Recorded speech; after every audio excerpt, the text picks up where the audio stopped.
Welcome to Young Money with Tracy Bissett, the advice show for young millionaires in the making. It's time for some $1 Million Straight Talk with Tracy, President and Chief Financial Fitness Trainer at Bissett Financial Fitness. Each week, Tracy's going to tell you what you need to know now at the beginning of your earning curve. Basic and advanced financial concepts made clear, healthy money habits and the missteps to avoid, and all the stuff that you can do to set yourself up for a future of fantastic financial freedom. Ready to lace up and start this week's financial fitness training? Let's do it, Tracy. Welcome to the Young Money Podcast. I'm really delighted today we have a very special guest, Sanjana Kapur Bansal. Welcome to the show, Sanjana. Thank you. So excited to be here. And so Sanjana was born in India, molded in America, and made it in Canada. She brings the dream seed with her all the way from Texas, United States, where she led as the senior commercial energy consultant for over 5 years, procuring energy contracts for all size businesses across the U.S. and managing their multi-million-dollar energy portfolios. She earned her Bachelor's of Business Administration in International Business and Marketing from Stephen F. Austin State University and her MBA from the University of Texas at Tyler. She is certified as a business energy professional and licensed energy broker in the province of Ontario. And Sanjana strongly believes in the power of education and empowerment that laid the foundation for Dream Energy Solutions. With Dream Energy, Sanjana wants to educate Ontario businesses about energy deregulation, empowering business owners with the knowledge and resources to make better energy decisions and pocket savings. So welcome again. Thank you. So I'm really excited that you're here today. On Young Money, we always try to showcase different paths to success. And you and I met a couple of months ago, and I was very inspired when I met you. And when I learned more about your background, I thought you'd be a perfect guest to come on here and just share your story with the listeners, because it's really one, I think, of the power of possibility, and it's very inspiring. So thanks for joining me today. Thank you for having me. I'm so excited, looking forward to this. Yeah, so I'd love it if you can share a little bit more about your business and kind of what a normal day looks like for you. Sure. Well, I'm the founder and president of Dream Energy Solutions. We're an independent licensed energy broker, and we help businesses forward hedge electricity and natural gas. And energy and the energy industry being so volatile, my day is nothing close to monotonous, especially now during these crazy times. The market crashing, everything moving down, then suddenly moving back up. You know, we're continuously monitoring the market, monitoring where the forward hedging rates are going, where things have been in the past, what have the trends looked like. So basically, all this I do to eventually lower energy bills for businesses. And my clients are anywhere from medium to large size businesses and industries. So for them, energy, be it electricity or be it gas, is a bigger line item. So this is something that they should be concerned about. They should be talking about this. This is something that should be on the top of their mind, if not in the top 10 at least.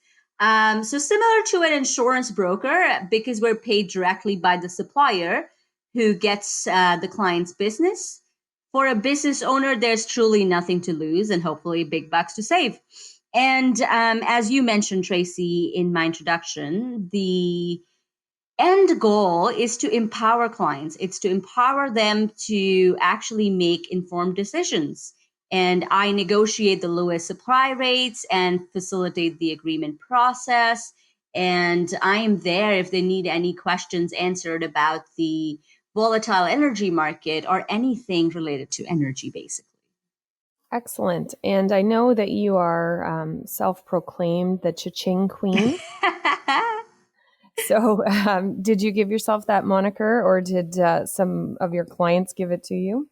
You know, sometimes it's funny because there's something you hear and you're like, why did I not come up with this? And no, I did not come up with this. A client did, actually. And after I presented the client with their no obligation quote and a proposal for them, they looked at the numbers and they looked at me and they go, wow, you're the Cha-Ching Queen. I'm like, what? Wow. Oh, yes. And from that moment on, I have literally called myself that. And if you look at my LinkedIn profile, it's truly, I'm an entrepreneur after, but I'm a Cha-Ching Queen first. Excellent. I love that because you know that I love money. Young money listeners know that I love money. I love what money can do. I like saving it so I can use it for whatever I want. So that's all really There you great. go. Now, you have a very interesting journey, how you made your way to Canada. So I'd love it if you can share your story and how you got here. And I know that because of how much success you've achieved to date in your young life, there's probably been some key success factors or things that reappeared throughout your journey. So as you're telling us, if you wouldn't mind pointing out what you think has contributed to all your success, would love to hear that too. Absolutely. Yes, I've had a very colorful journey. And I really hope that it continues this way because I love the challenges. I love the ups and downs. And I think as the cool tagline that you already, told our listeners about, born in India, molded in America, and made it in Canada, I think that pretty much sums up my journey so far. And I'm born and brought up in New Delhi, India, finished my high school there, and then I got a tennis scholarship to play and work on my bachelor's in the US. I finished my bachelor's in international business, MBA in marketing, worked in the US for 7+ years before deciding to move to Canada. And this was an interesting turn of events, but I literally followed the opportunity in Canada. The energy industry in the US is quite mature and saturated when you compare it to Canada. And for a new entrepreneur with the industry experience, Canada felt like the perfect spot to thrive. So that's why we're here. That's like just a gist of it. But some of the factors that I feel are important, there's so much that happens in life, so much changes. But I think there are definitely some important key factors that I can think have contributed to where I am today. I'm not sure if I am as successful yet, but I think I'm getting there. I am one of those people who feel, what's next? What can I achieve more? What more? But whatever I'm doing and wherever I am right now, I think the seeds were harvested long back. Growing up, my parents literally challenged me to appreciate the importance of hard work, determination, and that actually laid the foundation. It was almost like a preparation for becoming an entrepreneur. And Tracy, let me tell you this, being an entrepreneur, I think it's, from the outside world, it's so glamorous. It's made Yes. to be, it's made out to be like, yes, that's the it thing. That's where you got to be. But I'll be very honest, it's an extremely lonely road with truckloads of closed door tears. I can't even begin to tell you the continuous challenges. And I think my parents really prepared me for the road ahead from the very, very early years of my life. And I'll deep dive into everything that I went through growing up. But then, I think there were the seeds that were planted. They were long, long, long back. Were they entrepreneurs, your parents? No, interesting enough, nobody I know in my close proximity of my family is an entrepreneur. My mom was an accountant before she quit her job to take care of me. My dad worked for the government as an architect. So no, nobody was an entrepreneur. I'm the black sheep of the family. No, but both professions certainly take a lot of training to be good at their profession. They're certainly realistic. They know how the importance of planning. So I can see how all of that kind of importance of money specifically. Oh yeah. Yes, absolutely. And so my parents were always all about making sure that, in their own words, I want to make sure that your brother and you are unique. And for a standard, very humble beginnings, Indian family, being unique means that it's not all about education. It's not all about excelling academically. They wanted us to be good athletes. And that was a big, oh my God, for everybody in my family going, what is, like, they would literally ask my mom, what are you doing? Like, as a 4-year-old, she put me into roller skating. There's no snow in India. There's no ice, ice skating. So there was roller skating. And I have, 300 plus medals to boast. I'm a national roller skater. Then she Wow. to swimming, and I've represented Delhi State. Then she didn't stop. She was relentless. She put me into tennis, and I represented the country, got a 100% talent scholarship. So I think, her definition of being unique, I think she might be somewhat proud of me for what I've achieved. But since I've been 18, I moved to US, and I've completely been self-dependent since then. But, all that happened when my parents were actually influencing us to play tennis or, go for different tournaments, and all the money that they managed because the income was less, right? And being an expensive sport with all the equipment, coaching, the specific diet, everything was monitored. And I saw them as a 10-year-old. I saw them managing money. I heard conversations. I never truly understood the deep root of the hardship, but I saw them planning. I saw my world revolving around money since I was 10. So I think that was a big part, and it changed me, how I think about money, how I approach money, how I try and manage money.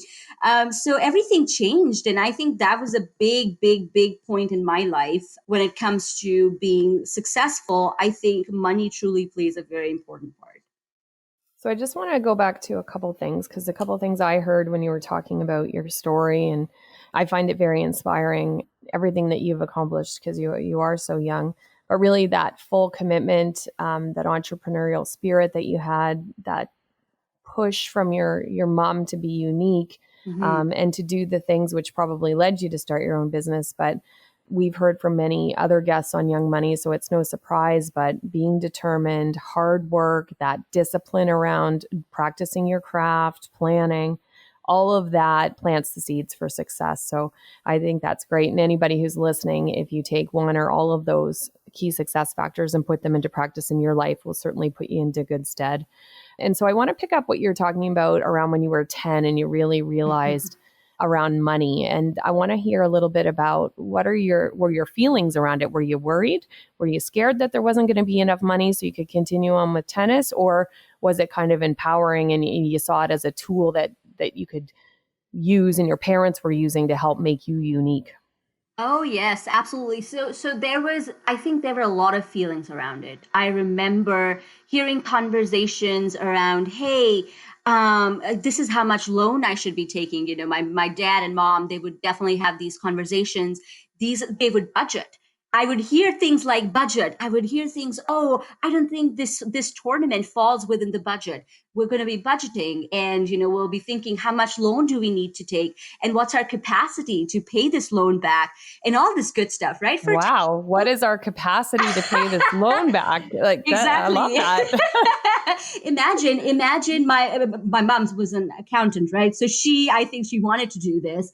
She knew that, okay, I understand we got to take this loan. I know we're passionate about doing this for our kids, but hey, come on, let's understand we need to be able to pay this, right? Yeah. Yes, I was definitely confused at first. I think for a 10-year-old, so much is happening. You're learning so much, and then your parents are suddenly having these conversations. But that led to a very interesting story that I would like to share. Before you go there, I just want to ask: Did you ask them questions when they're saying this stuff? Oh yes, Oh, yes. I have always been the person who is, so India has a lot of rituals, a lot of norms, right? And even from the early age, I would ask my mom, why are you praying? Why are you folding your hands? Why are there so many gods? I'm a kind of a person who's always going to challenge things, who's always going to look for answers to questions. And I would ask my mom, I would ask her, so why are you making this list of expenses? I remember as a 12-year-old, we were going for a tournament, and she would always list out things. Okay, bananas, this is how much I paid. For room and lodging, this is how much I paid. And I would ask her, and then she would tell me, she'd be like, okay, so, there's only so much money we have, and we have to make sure that we don't go over our budget. So she would tell me all these things from a very young age. And I remember that seldom when I used to get pocket money, I would save it. As an 11, 12-year-old, I would save it. And back of my mind, what I would be thinking is, okay, from this saving of this piggy, whatever I have in my piggy bank, when I'm doing those calculations, if we've gone over the budget, or if we've stayed within the budget, or if we can actually go out and eat today, I'll say, hey, you know what? I have a savings account of my own, and here you go. Maybe that was just good enough for a chocolate, but Oh, that's lovely. but back of my mind, I think all that I was hearing around, okay, let's budget, let's actually plan for the next tournament. I was actually saving in my head. And I think all of that, from a 10-year-old to being an 18-year-old, that taught me a very important life lesson about, financial planning. And from there, I think I never looked back. I got 100% scholarship to play tennis, and then I've been self-dependent since then. I'd still say that I wasn't savvy enough to care about, how to invest it, because they're hard-earned dollars. So you know what I did? I married an accountant and a financial expert, and I'm set. But I bet you never take your eyes off your business financials yourself. I don't. No. I think it's very important to, quitting my job that was paying me a good chunk of USD, and I was complacent. It was hard. It was, it was a very hard decision to start from 0.000. And, but every dollar that I spend doing marketing or going to networking events, all of that good stuff, I already plan ahead and think about, okay, what can I get from this? I know this is an investment I'm making, but what can my returns look like, right? Of course, I don't have a crystal ball, but every single dollar that I spend on my business, be it for marketing or anything else, I try and gauge what are the returns I'm looking at, right? So it might not be 1 month from now, it might be a year from now. So going into becoming an entrepreneur is not just about following, what you're truly passionate about, but also be very, very careful about the money aspect of it and everything that circles around money. And for those listening, I didn't coach her to say these kinds of things. She just happens to agree with the way I think about things. So just so everybody's listening. Now, I cut you off a little bit earlier. You're going to share a story from your youth. So I'm not sure. I put it all within my talk. It was all about that piggy bank, the chocolate. Okay, great. So you've naturally led us over to what I wanted to talk about next. And really, because you did start this business from scratch, saw an opportunity in the Canadian market, and you convinced your husband to move here. And so what success tips can you share for starting a business from your own experience? Things that have worked, maybe things that you didn't do right the first way that you did it, but that you can share with the listeners so they can learn from you. Oh, sure. So I think to all the listeners, you might be in a complacent zone right now with maybe a job offer in hand, but maybe back of your mind or in some dusty corner, you have a passion, an idea that you so much believe in, and it's yours. I remember as an 11-year-old kid having this conversation with my 8-year-old brother that someday I'm going to do something on my own. I don't know. I was crazy back then, or why I wanted to do this. But after 7 years of being in the industry, I got complacent. I forgot all about my passion of becoming an entrepreneur. As an 11-year-old, I didn't know what I wanted to do. But after being in the energy industry for a good chunk of time, managing multi-million-dollar deals and managing all that portfolio, I knew I can do this. Thankfully, and all credit to the husband, he's going to and go like, oh my God, I'm so awesome. But he definitely told me, you always wanted to do this. Just follow it, do it. So I would like to tell everybody, just believe in your passion. And honestly, close your eyes, fall knee deep and muddy into it. And once you're in it, there is no substitute for hard work. work your bum off to make it a success, or at least give it your everything. So, you never have any regrets. And so I'm going to just challenge you there because I know what you mean. And so you're not saying blindly just follow whatever you think you're interested in. You did No. lots and lots of research to Oh, yes. scope out the market, make sure that it was a valid opportunity, and you really did your due diligence in terms of, is this a viable business? Not just I'm passionate and I'm going to, hey, go do this in Canada. Definitely. What we were there in the US, 12 plus years for him, 10 plus years for me. Pretty much all our adult life was in the US. And to make the decision to uproot our family and move here was not just an overnight decision. It wasn't a decision that, hey, over ice cream. It was 2 years. I had a non-compete for 2 years. So those 2 years I was using to do, as a research. I was working for a software company doing their marketing.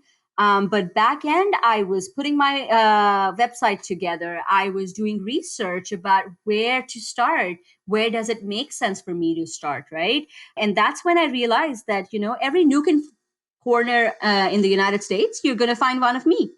But in Canada, right across the border, they are just getting started. The market is very ripe. It's ripe for new entrepreneurs coming in. And that's when I knew that because I have experience in this industry, I have experience in the market, but I don't have a lot of competitors in the industry in Canada. So as an entrepreneur, I am zero. I don't know anything of becoming an entrepreneur, of being an entrepreneur. But I have the industry experience. So I already have a leg up with for all the competitors that are there in the industry. So I was like, you know what? I'm moving. I'm making that move. Yes, there is a lot of research that should go in, but I would still say the most important thing was following that passion, because I was definitely complacent in my job. I would totally be okay staying there, living the monotonous life, 9 to 5. But I think definitely, I think I won't make any decision that has a lot of monetary value at stake just in a heartbeat without thinking or doing my research around it. I think that's me as a person. That's who I've become after everything that I've been through. But yes, research, but end of the day, follow your passion. And then once you're there, then just don't look back. There is no substitute for hard work. And I truly believe that if you're there and you're working hard and following everything how it should be, it'll become a success. Now, in your experience, how would you say networking and the power of community has impacted how far you've come? Ooh, it's going to be 100. I 100% believe in it, because I so believe in the fact that community is so important. Have your tribe. I think a tribe you trust is so important. I cannot stress enough that being an entrepreneur has been a very lonely road. And it's important to have that tribe to support you. There have been days that have been so exhaustive. Sometimes you need a tribe just to share scotch, But Absolutely. honestly, a community is so important. When I came to Canada, I didn't know anybody personally, forget connections in the business world. So I found that I have to network. I have to network. Networking has to be key for my business. And that was true. I came. And just for context, it's 2 years you've been in Canada now, or a little bit over 2 Yes. years? It's been a little shy of 2 years. I came to Canada in 2018, one day after Canada Day. Okay. Yes. So it's a bit shy of 2 years. And January 1st, 2019 is when the business went live with all the licensing and everything else that needed to be in place. So we are a year old and a few months in the Canadian industry. I came to this country with 300 something LinkedIn connections, and they were all American connections, just 300. And now I'm telling you, and now I have like 760 plus connections on LinkedIn. That's how many people I have connected with, or more, because from the get-go, I knew I had to network. And every week I would probably meet like 50 to 100 people in the beginning. It would be to a point where I could not keep up with their business cards. It would come to a point where I couldn't keep up with the coffee chats. I was becoming a coffee addict again. but I still truly believe in networking. I truly believe in referral networking. There's so many organizations out there that hold you accountable for being a connection or for being a part of their network. So I think it's so important to have connections, and I can't stress enough how important networking is. And so we've got Young Money listeners who might be in careers. We might have some who are finishing school. We've got some who are aspiring to start businesses, or some who own their own businesses. What are some of your best practices for networking to make sure that you're doing it the right way and that you found to be successful? Absolutely. So my first thing about any networking event, I actually scout the market first. There's so many networking events out there, and not everything is going to work for you. Not everything is going to work for you as an individual, and not everything is going to work for your specific business. So really, depending on what you're trying to accomplish from networking, what I truly do, I look at a networking event and I see what kind of participants are going to be there. And then I see some of their past events and I scout, okay, is this a networking event where I'm going to get a lot of referral partners? Referral partners can be, for me, they can be really good accountants, they could be commercial real estate people, or people who are interested in financial advice, right? So am I going to this networking event to, just have a cup of coffee, or just to have a drink with somebody who can be a good referral partner? Or am I going into this networking event to actually talk to prospects? So I think first, the research part again goes really, it's very strong when it comes to finding the right networking event. And when you do find that right networking event, have icebreakers. I'm telling you, still to date, I have icebreakers. I'm like, okay, how am I going to approach these people? And back of my mind, I have a counter, like a ticker going on in my head that, okay, I have to meet 10 people. I have to have at least 5 good conversations. I have to have, because sometimes there can be hundreds of people in that networking event, right? So your goal isn't to go to all 100 and give them your business card. Absolutely not, because that would be, and I've tried that and I've been unsuccessful. So I've learned from that mistake. I love making mistakes, by the way. And I've learned from that mistake. I used to go to networking events and be like, there are 100 people out there. I'm going to give 100 business cards out. That was wrong, because what I got out of it was plain that weird, horrible vibe conversations. I couldn't really tell them who I was as a person. My personality didn't shine from those 30-second or 40-second conversations. But so what I did was, okay, let me target a smaller group. So next, what I did was, if there were 100 people, I would just talk to maybe 10 of them, but have actual meaningful conversations. Listen, I had this thing in my head, Sanjana, don't keep talking. Listen to them. So I started listening to what they were saying about their business, and I suddenly realized I was pointing these people in right directions. Hey, I know somebody who can be really valuable to your business. You're looking for somebody who does video? Okay, I can help you. So it's interesting how my mind frame has completely changed about networking events. I don't go into a networking event thinking I'm going to meet everybody. I go into a networking event saying, okay, I'm going to have 10 meaningful conversations and maybe exchange 5-6 good business cards, and then meet this person for coffee in maybe a couple months.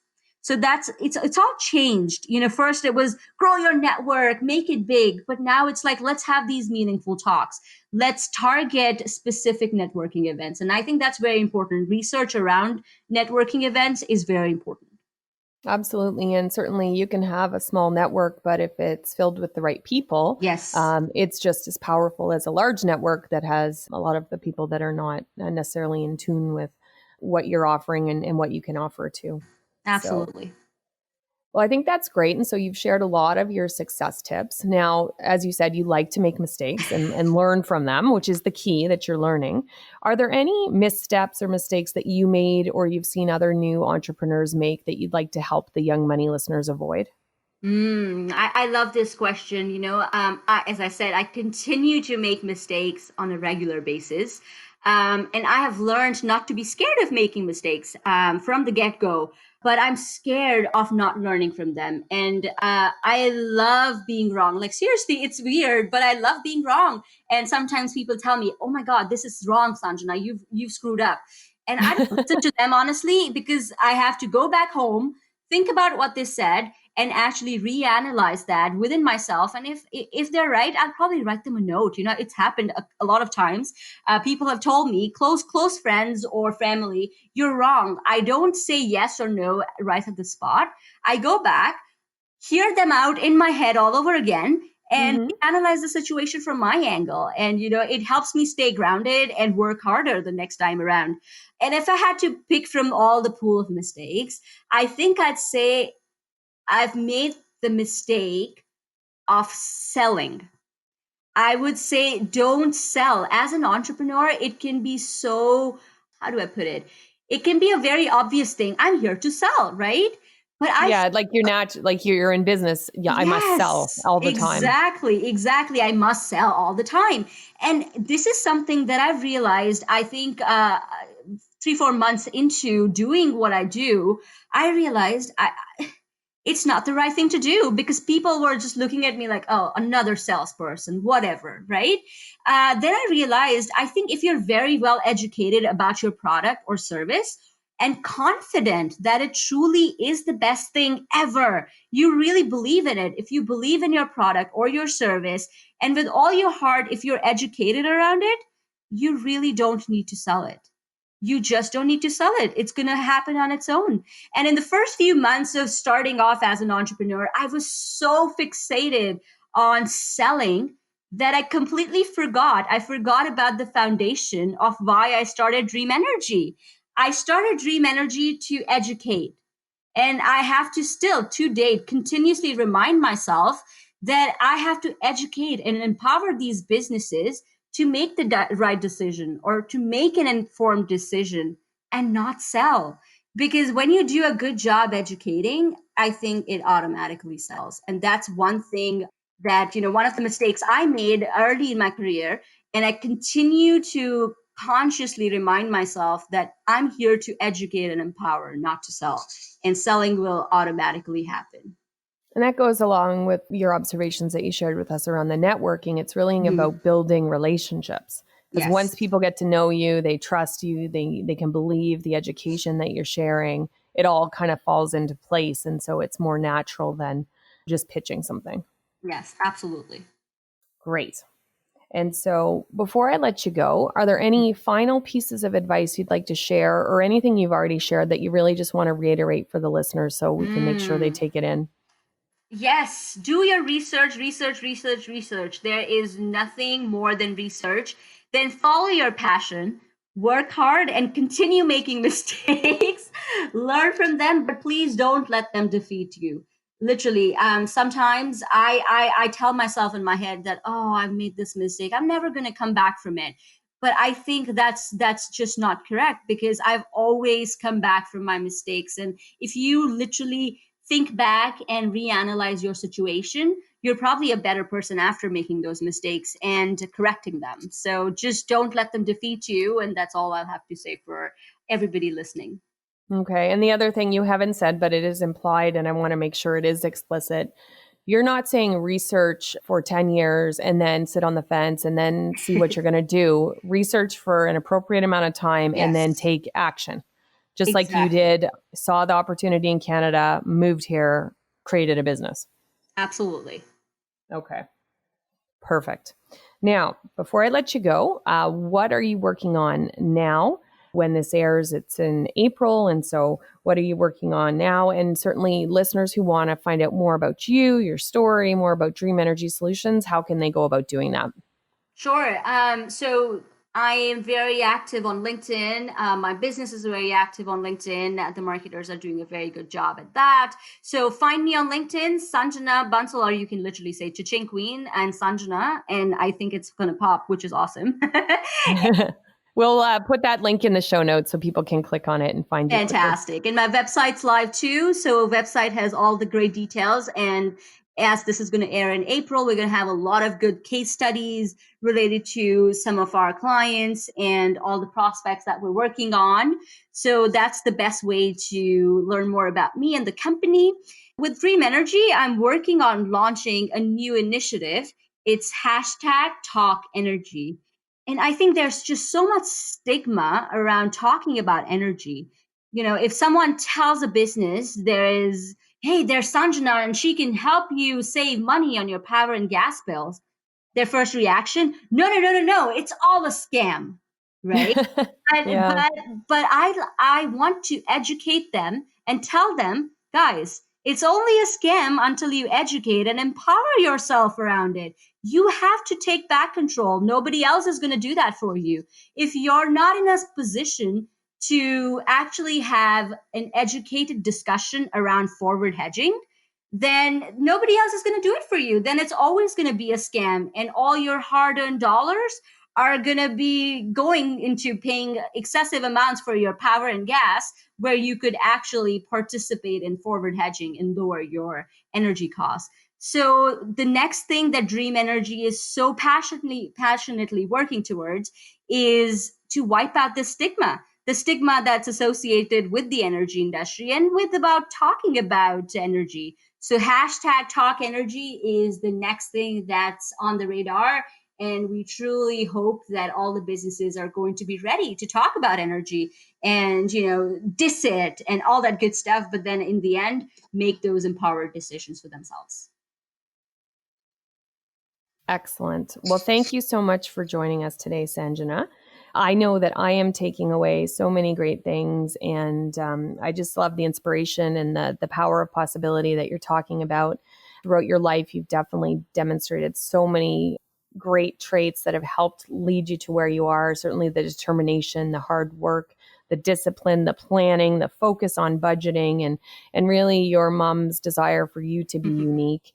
I love how money's been an integral part of your life. And so for those listening, if it hasn't been since you were a kid, it doesn't matter. You can certainly change that today. And you're already doing that by listening to the show.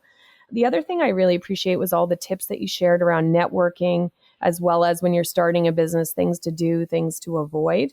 I've found it really beneficial getting to know you. I love the energy that you bring, and certainly ChaChing Queen brings a smile to people's faces, but the underlying message behind it is that you are there to educate and empower and save people money. So I think that's wonderful. So thank you again. Thank you so much for having me, Tracy. Always a pleasure. So there you have it, Young Money listeners. Sanjana Kapur Bansal, born in India, molded in America, and made it in Canada. Check out her website. Definitely connect with her on LinkedIn. I know she'd love to hear from you, and those links will be in the show notes. Until next time, take good care and stay financially fit. Hey, thanks for tuning in. To all you millionaires in the making out there, if you love this podcast, please subscribe on iTunes to keep your financial fitness training going. Oh, and leave us a review. And be sure to visit 2 S's, 2 T's, financialfitness.com to take your free financial fitness assessment. Find out how financially fit you really are. See you next week, young millionaires to be.